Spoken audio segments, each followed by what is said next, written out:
Buenos días, hermanos, y gracias, Abel, por esa oración que verdaderamente va en la línea de lo que quiero transmitir. Fortaleza, aliento, reflexión y que el Señor nos hable al corazón. Eh, Hay una frase de un autor, A.C. Fox, que decía: los contratiempos de la vida son los mandatos ocultos del amor. Otro autor que nos toca más de cerca, el más importante de todos, dijo en el Evangelio de Juan, capítulo 16 y 33, versículo 33, en el mundo tendréis aflicción, pero confiad, yo he vencido al mundo. Estas palabras están incluidas en el discurso final del Señor a los suyos. Lo hizo antes de la cruz, y esto le aportan a estas palabras un marco de solemnidad increíble, muy importante. Ahora, ¿qué quiso decir el Señor a sus amados con estas palabras? Estaba hablando específicamente de que les esperaban persecuciones, oposición, rechazo en la misión de anunciar y de extender el reino de Dios. Antes hemos escuchado el informe de MPI y sin duda que allí pues digamos que escuchamos bastante de los problemas y de los tropiezos y de las penalidades que supone intentar avanzar en un marco que es muy contrario a recibir el Evangelio. Pero yo no creo que el Señor se estuviese refiriendo específicamente y concretamente a esta parcela. Más bien se refieren a toda forma de aflicción. En el mundo tendréis aflicción, dice el Señor. En otras palabras, nos dice que podemos dar por descontado que tarde o temprano nos enfrentaremos a tiempos difíciles. Da igual la forma, da igual el motivo, y como dice el apóstol Pablo, persecución o hambre, o peligro, o enfermedad, o desnudez, o espada, guerra.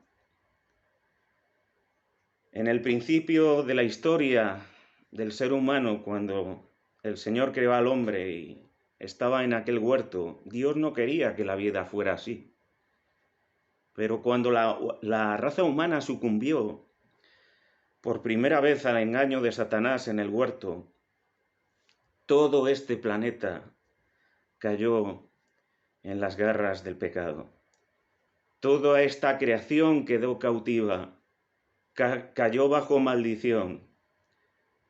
Y ahora hay una realidad incontestable, y es que vivimos en un mundo caído, en un mundo contaminado y en un mundo que sufre y que hace sufrir.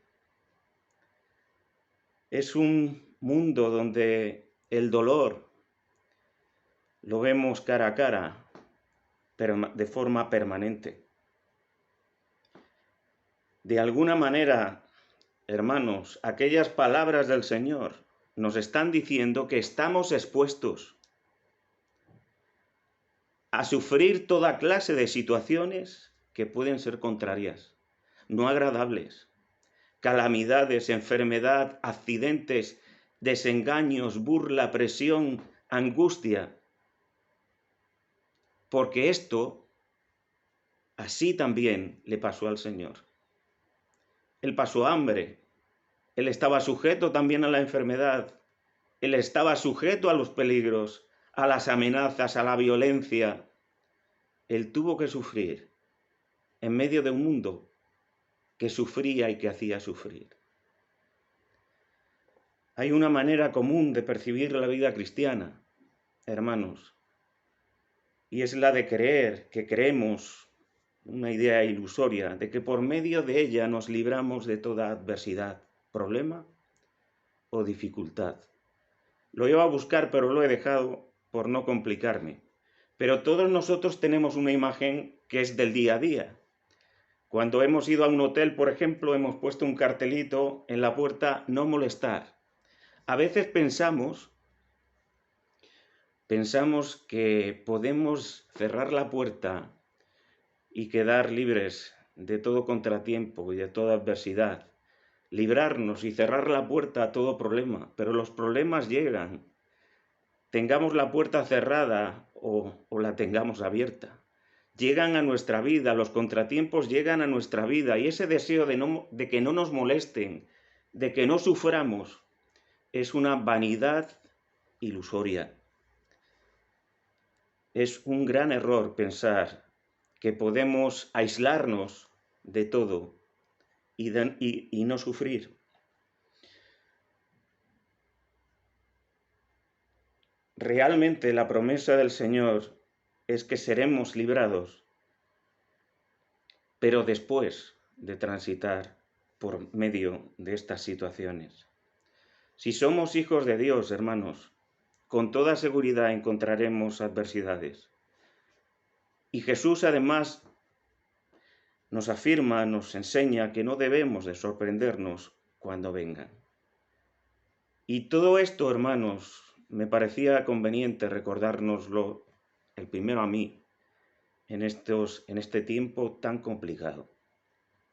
Porque vivimos inmersos en un tiempo muy peligroso. Estamos en medio de una pandemia, de una situación de alarma mundial, no solamente es en nuestro país, no solamente es en nuestra comunidad autónoma. Vivimos un tiempo de amenaza sanitaria, hay una plaga que amenaza a todo el mundo. Las cifras de muertes, las cifras de contagios suben desaforadamente y es increíble y realmente terrible también la cantidad de muertos que está causando. Estos tiempos de pandemia han provocado cambios en todo el mundo, cambios en nuestras formas de relacionarnos, cambios en nuestros hábitos, cambios en nuestras rutinas, cambios en nuestros protocolos de vida. Nos han obligado a evolucionar en una búsqueda por mantenernos de una forma segura, por mantener de una forma segura la comunión con la Iglesia, nuestro espacio familiar y, de alguna manera, nuestras salidas y entradas a la calle. Nos hemos visto obligados a hacerlo todo desde la distancia, privándonos de la convivencia social, privándonos de los besos, privándonos de los abrazos. Todo cambio, por regla general y salvo excepciones, generan temor, incomodidad o incertidumbre. Cuando uno se tiene que trasladar de un país a otro, aquí tenemos hermanos preciosos que han venido de otros países, nos lo pueden decir. ¿Qué pasará? ¿Cómo nos irá? Eso genera temor, miedo, incertidumbre. Uno no lo hace, en la mayor parte de los casos, de buena manera. También el temor se hace presente con la presencia de las pruebas, de los problemas, de la tribulación.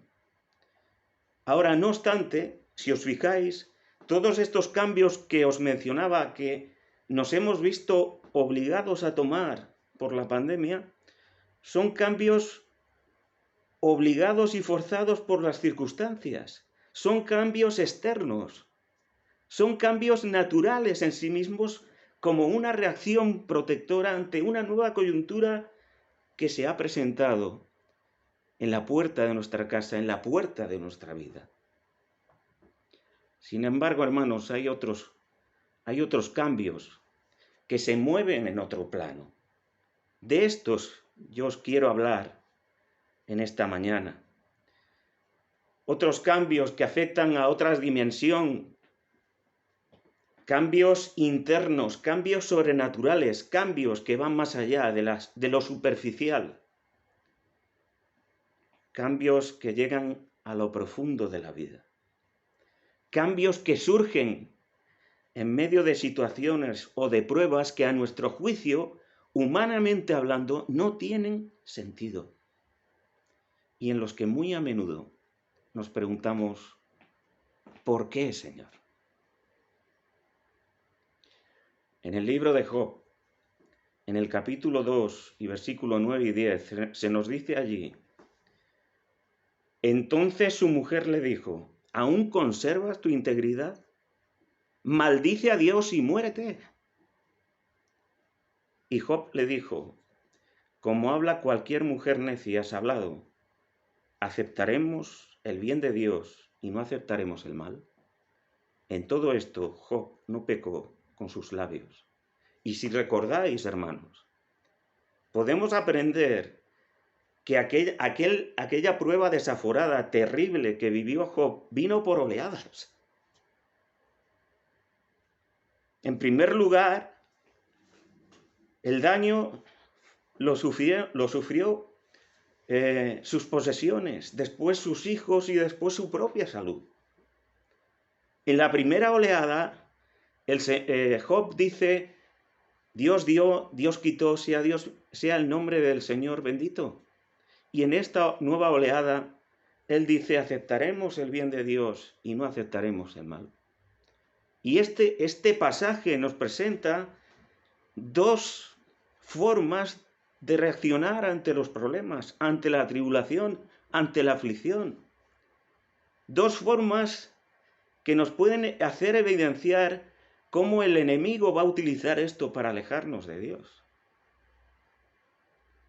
Por una parte, la mujer de Job decía, lo hemos perdido todo, pero todavía vas a seguir insistiendo en bendecir a Dios, en servir a Dios, en creer en Dios, en confiar en Dios.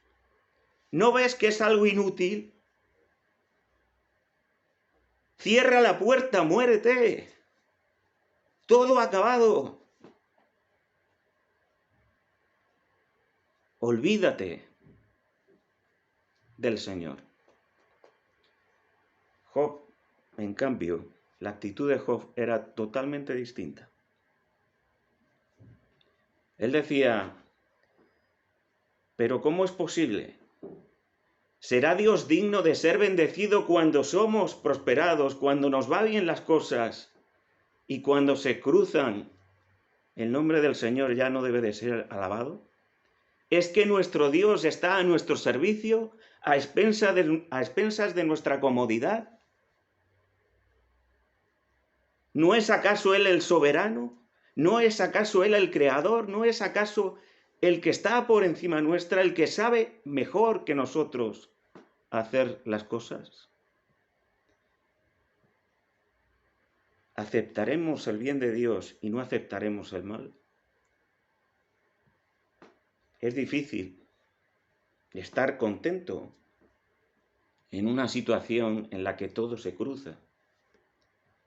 Pero estos cambios que marcan la diferencia se producen o se generan en situaciones de completa adversidad y verdaderamente los resultados hablan de un efecto sobrenatural en la vida de un ser humano. Habacuc, el profeta Habacuc, también vivió esta experiencia. Cuando Dios le anunció un juicio terrible y cuando Dios le anunció el brazo ejecutor de este juicio, que era el pueblo caldeo, un pueblo despiadado, un pueblo cruel. Y él, en Habacuc, se produce una sucesión de reacciones. Incomprensión, perplejidad, queja, miedo, protesta. Señor, no entiendo nada.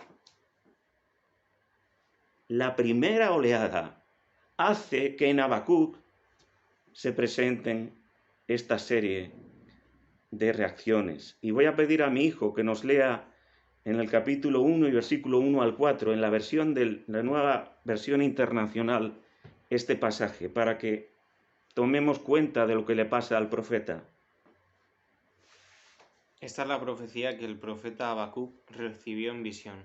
¿Hasta cuándo, Señor, he de pedirte ayuda sin que tú me escuches? ¿Hasta cuándo he de quejarme de la violencia sin que tú nos salves? ¿Por qué me haces presenciar calamidades? ¿Por qué debo contemplar el sufrimiento? Veo ante mis ojos destrucción y violencia. Surgen riñas y abundan las contiendas. Por lo tanto, se entorpece la ley y no se da curso a la justicia. El impío acosa al justo y las sentencias que se dictan son injustas. Gracias, Sergio. Pues evidentemente hay situaciones que nos descuadran, que nos hacen tambalear. Y la palabra del Señor, y el Señor no tiene miedo a presentar las situaciones de los siervos de Dios y las tribulaciones de los siervos de Dios tal como son. Podemos, en ocasiones, vernos vencidos por el desaliento, ser confundidos, dudar de por dónde está la mano del Señor en todo eso. Y no importa, al Señor no le importa. Habacuc va y le muestra al Señor lo que hay en su corazón. Y el Señor dice, te voy a decir algo que encima te va a sorprender más, porque yo he de castigar a mi pueblo y no vas a entender esto. Ahora, en el capítulo 2, en la segunda oleada, digamos, dice que la actitud del profeta cambia y se convierte en una espera confiada, en un estar alerta para buscar un mensaje de parte de Dios para su corazón. Él necesita entender, él necesita ser fortalecido, él necesita buscar y comprender la voluntad del Señor. Y dice en el capítulo 2, versículos 1 al 4, sobre mi guarda estaré y sobre la fortaleza afirmaré el pie, y velaré para ver lo que se me dirá y qué he de responder tocante a mi queja. Y Jehová me respondió y dijo, escribe la visión y declárala en tablas, para que corra el que la leyera en ellas. Aunque la visión tardará aún por un tiempo, mas se apresura hacia el fin, y no mentirá. Aunque tardare, espéralo, porque sin duda vendrá, no tardará. He aquí que aquel cuya alma no es recta se enorgullece, mas el justo por su fe vivirá. Así que en la vida de Habacuc nos encontramos que hay un cambio de actitud. Y frente a la incomprensión inicial, frente a la queja, frente a la protesta, y viendo que el Señor le está revelando algo que no entiende, él dice que se pone alerta. Busca la comunión del Señor, se sube a algún lugar alto y busca comprender y busca que el Señor le hable. Y en ese momento el Señor le habla y le dice, no dudes en anunciar este juicio, no dudes que llegará. El insolente, el soberbio, el arrogante no entenderá nada, se agarrará y echará mano de aquello que no permanece ni puede librar. Pero te digo una cosa, Habacuc, el justo vivirá por la fe. El justo tendrá mi gracia divina por la fe. Por la fe se sostendrá, por la fe prosperará, por la fe saldrá adelante. Y fruto de esto, al final del libro de Habacuc, nos encontramos este precioso canto de victoria, de esperanza, de confianza, en el capítulo 3, versículos 17 al 19. Lo voy a leer también en la versión de la nueva de la nueva traducción viviente. Aunque la higuera no florezca y no haya uvas en las vides, aunque se pierda la cosecha de la oliva y los campos queden vacíos y no den fruto, aunque los rebaños mueran en los campos y los establos estén vacíos, aún así, a pesar de todo, me alegraré en el Señor, me gozaré en el Dios de mi salvación. El Señor soberano es mi fuerza. Él me da pie firme como al venado para ser capaz de pisar sobre las alturas, sobre lo más escarpado, sobre lo más difícil de los terrenos de las montañas. Aunque la higuera no florezca, el profeta nos está presentando un escenario verdaderamente patético, como el escenario que vemos en la vida de Job, cuando uno lo pierde todo. Aunque lo pierda todo, aunque no haya posibilidades de ser sostenido, aunque no haya forma humana de sobrevivir humanamente, aunque falte el mantenimiento, aún así me alegraré en el Señor y me gozaré en el Dios de mi salvación. Y hermanos, qué importante es que consideremos estos ejemplos para vivir en nuestro día a día, para mantener una visión y una actitud correcta delante del Señor y delante de la presencia del Señor. Dice también en el libro de Isaías, capítulo 54 y versículo 1, nos encontramos otro pasaje que me llamaba la atención y que quería comentar con vosotros. Dice allí Isaías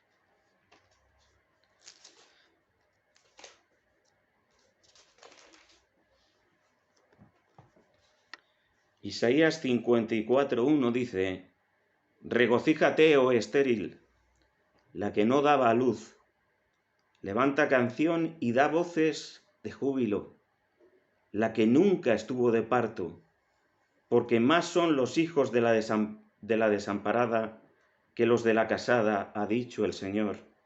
Ensancha el sitio de tu tienda, y las cortinas de tus habitaciones sean extendidas. No seas escasa, alarga tus cuerdas, refuerza tus estacas, porque te extenderás a la mano derecha y a la mano izquierda, y tu descendencia heredará naciones y habitará las ciudades asoladas. Este capítulo, hermanos, es muy importante, muy interesante, que va a continuación del capítulo 53, donde allí se resalta la obra del Mesías y su buena nueva de esperanza para justificar a los que se rindan a él. A continuación viene este pasaje y allí se apunta a la restauración futura del pueblo de Dios tras un tiempo de juicio. Ahora, si nos detenemos, lo que allí dice el Señor, humanamente hablando, no tiene sentido. Se le pide a una mujer estéril que realizase una acción que implicaba un cambio no externo, sino interno. Se le pide que deje de estar triste, se le pide que deje de lamentar su suerte, se le pide que deje de enfocarse en la situación que vive en su presente, para cambiarlo por una acción de canto y de gritos de alegría. En realidad, hermanos, este pasaje es una metáfora que habla al pueblo de Dios, que sería visto a los ojos del mundo antiguo como una mujer estéril, una mujer llena de oprobio, señalada, triste, limitada, sola, desamparada. El Señor está viendo a su pueblo de esa manera. Y el mensaje de Isaías para el pueblo de Dios es a mirar desde lejos la promesa de Dios, a cantar y a exaltar a Dios, a ser llenos de alegría, a pesar de la cautividad, a pesar de las apreturas, a pesar de las dificultades, a pesar de la incomodidad. Se le pide al pueblo de Dios que se enfocaran en la promesa y en la esperanza venidera, más que en el problema que tendrían. Hermanos, el Dios redentor que nos ha salvado, ese del que habla el capítulo 53, es el mismo del que habla el rey David en el Salmo 23, diciendo que Jehová es nuestro pastor y que nunca nada nos faltará. Aquel que en los valles de sombra de muerte está con nosotros. Tu vara y tu cayado nos darán aliento. Todas esas cosas preciosas nos tienen que hacer recordar que más allá de las circunstancias que vivamos, Dios está presente y Dios está a nuestro lado. Y Dios nos ha dado preciosas, como dice el apóstol Pedro, y grandísimas promesas a las que tenemos que agarrarnos. Se le exhorta al pueblo de Dios a que, como consecuencia de la obra del Redentor que se anuncia en el capítulo 53, se le exhorta a que se prepare, porque su esterilidad será cambiada, será tornada en una ampliación de la familia del pacto.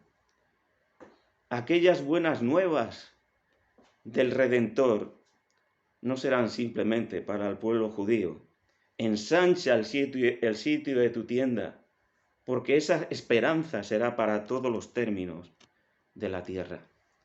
Hermanos queridos, hoy nuestro buen Dios, nuestro buen Padre, quiere hablarnos algo ya no solo de la esterilidad en términos metafóricos. Nos quiere hablar acerca de los problemas de la vida. Nos quiere enseñar que los problemas de la vida no son el fin en sí mismo, sino solo un punto de partida para promover una serie de cambios que nos hagan más semejantes a Él. Una serie de cambios que tengan una incidencia en una mayor semejanza y santificación como Él es santo. La prueba ha de producir cambios, ha de movernos, ha de transformar nuestra actitud y nuestra visión,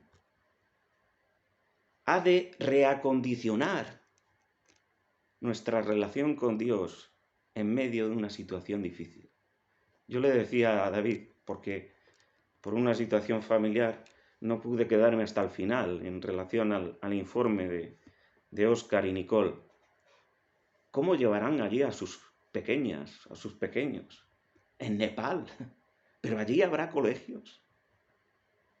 Pero la gracia de Dios se perfecciona en la debilidad. Y cuando uno está en la voluntad de Dios, todos esos grandes retos y problemas de la vida van encontrando puertas abiertas y van haciendo que se vayan solucionando. Hermanos, cuán importante es la actitud, cuán importante es armarnos de y con las promesas de Dios para librar la batalla del desaliento, de la duda o del temor. Dice el apóstol Pedro, por tanto, ya que Cristo sufrió en el cuerpo, asumid también vosotros la misma actitud. Porque el que ha sufrido en el cuerpo ha roto con el pecado, ha vencido al pecado, para vivir el resto de su vida terrenal, no satisfaciendo sus pasiones humanas, sino cumpliendo la voluntad de Dios. Y es que sin duda, detrás de las pruebas y de las adversidades también hay una guerra espiritual. Y hermanos, las promesas del Señor son la clave. El justo por la fe vivirá. Hay un principio que da solidez a nuestra esperanza y a nuestros pasos. Hay una serie de promesas que están en la palabra de Dios de los que tenemos que apropiarnos. Por último, hermanos, otra imagen gráfica de esto que estamos viviendo y cuán importante es la actitud. Hechos capítulo 22, para que no sean simplemente pasajes del Antiguo Testamento. Hechos capítulo 16, versículos 22, Hechos 16, 22 al 26.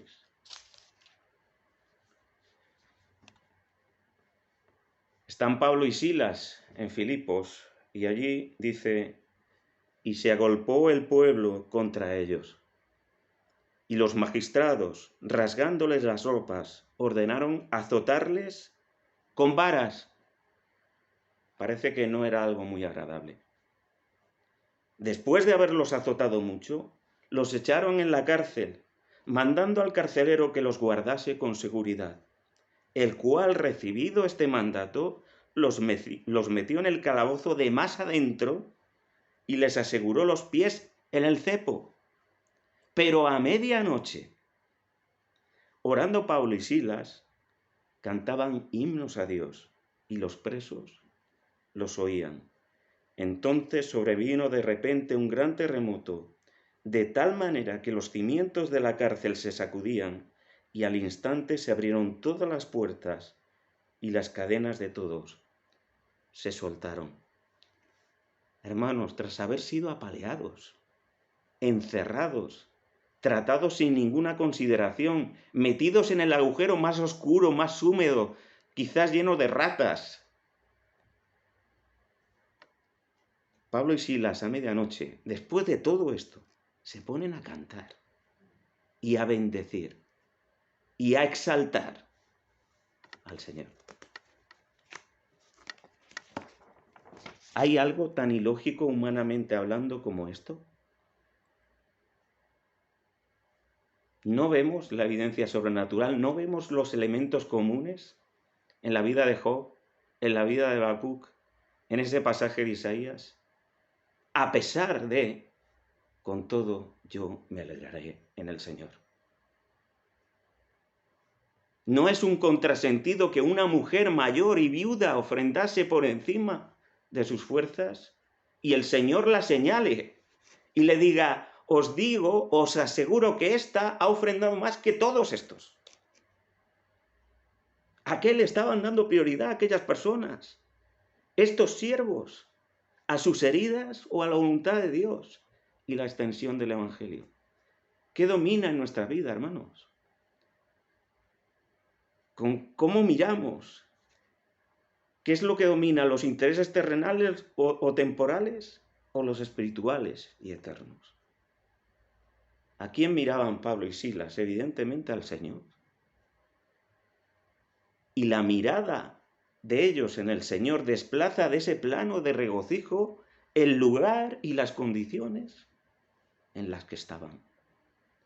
Y el lugar tiembla y un milagro sucede y aquel entorno oscuro, aquel pozo putrefacto se llena de luz y aquel lugar se convierte en casa de Dios.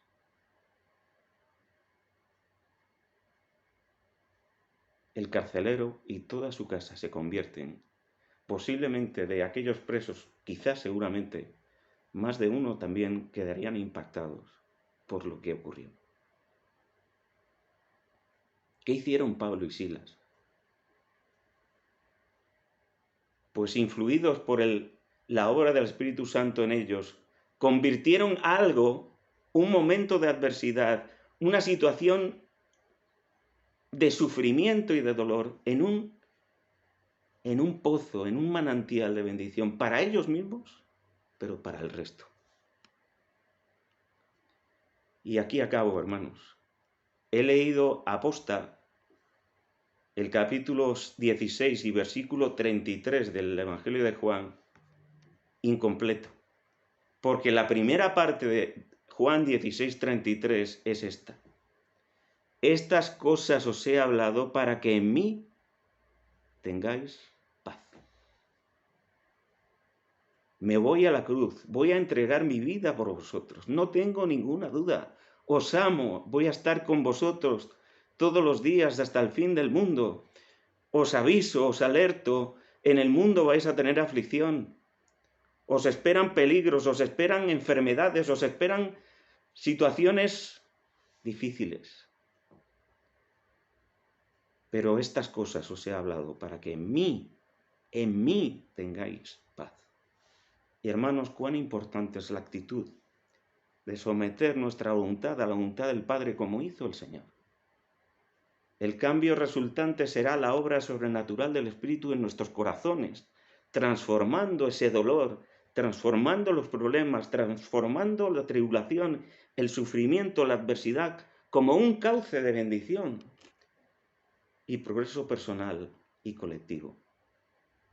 Es interesante observar que cuando Jesús les advirtió a sus seguidores sobre las dificultades, en ese preciso instante también les prometió que les daría paz. Incluso les dijo: pero confiad, yo he vencido al mundo.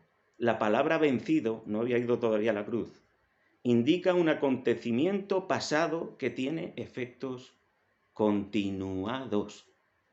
Es un presente continuo. Jesucristo no solo conquistó al mundo caído por medio de la muerte y de la resurrección, no solamente hizo brotar y abrir una puerta de esperanza, sino que también sigue dando la victoria independientemente del grado de dificultad que enfrentemos. Así que, aunque es inevitable que tengamos problemas en este mundo caído, la buena noticia, hermanos, es que podemos contar con que el Señor Jesús nos dará paz en los momentos difíciles. Para ello debemos de agarrarnos a sus palabras y a sus promesas. Debemos agarrarnos a la esperanza de que un día estaremos con Él para siempre. Debemos de confiar. En el día que temo, en ti confío, dice el Salmo. Debemos de confiar, hermanos, pase lo que pase. Y en este sentido recordamos una vez más aquel precioso pasaje de Habacuc. Aunque ocurra esto, aunque los establos estén vacíos, aunque el ganado se muera, aunque no den las vides su fruto, aunque no haya ninguna visión optimista de la realidad de las cosas, con todo, qué palabra, porque en ese con todo tenía una gran magnitud. Con todo yo me alegraré en el Señor y me gozaré en el Dios de mi salvación. Quería compartir con vosotros una canción, se lo decía a David, y espero que no haya problemas. A ver.